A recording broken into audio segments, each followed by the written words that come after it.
So you've unblocked me then.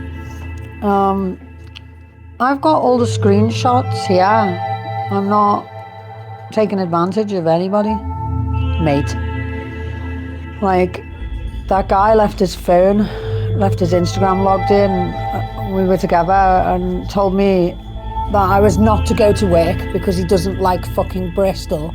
And then when I went to Bristol, proceeded to message a load of under 18s late at night and calling him sweetie and that.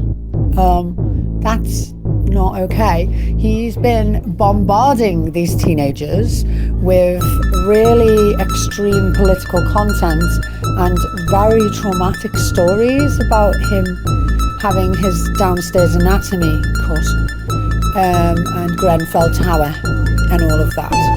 And I think, personally, seeing as my children are 18, Ian, that going through their bloody friends lists on Instagram and adding people who they know and sending them this awful shit whilst I'm away working is not something that your partner should be doing.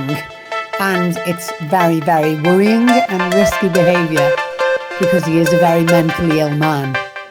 And, you know, I'm also a vulnerable adult, classed as one, yeah? I have epilepsy, mate. I have my own mental health problems. I've had 2 spinal surgeries, cancer, several organs removed recently, yeah? Who's taking advantage of who? I've spent thousands on this dude, thousands. And I've also advocated him for 2 years and got him out of the loony bin. So who's taking advantage of who? I feel like I've been bloody groomed. And you and Ali just blindly sticking up for this guy who has done what I've said he's done. It's a bit worrying, mate, because, I mean, aren't you supposed to be standing up for vulnerable people and that? But all I see is you say, not all men, women do this too, women do that too. My platform's aimed at women, it's not aimed at men. It's ran by men. My son runs Pikey Spitfire. When you are berating who you think is me for hating men, or talking to a man that I raised well.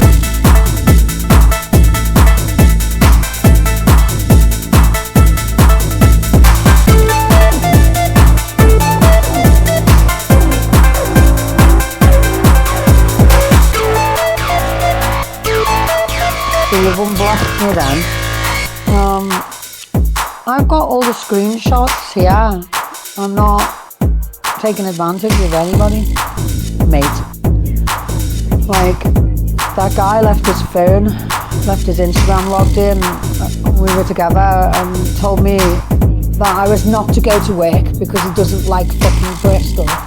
And then when I went to Bristol, proceeded to message a load of under 18s late at night and calling him sweetie and that.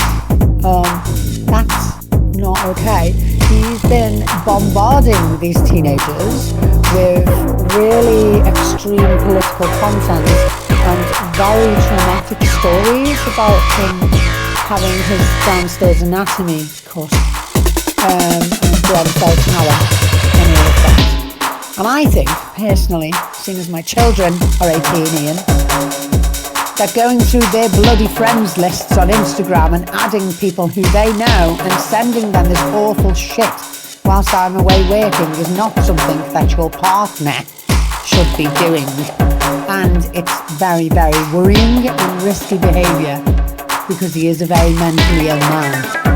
And, you know, I'm also a vulnerable adult, classed as one, yeah? I have epilepsy, mate.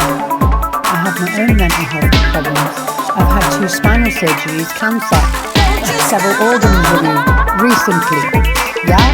Who's taking advantage of who? I've spent thousands on this dude, thousands. And I've also advocated him for 2 years and got him out of the loony bin. So who's taking advantage of who? I feel like I've been bloody groomed. And you and Ali just blindly sticking up for this guy who has done what I've said he's done. It's a bit worrying, mate, because, I mean, aren't you supposed to be standing up for vulnerable people and that? But all I see is you say, not all men, women do this too, women do that too. My platform's aimed at women, it's not aimed at men. It's ran by men. My son runs Ify Spitfire. When you are berating who you think is me for hating men, you're talking to a man that I raised well. Energy Express.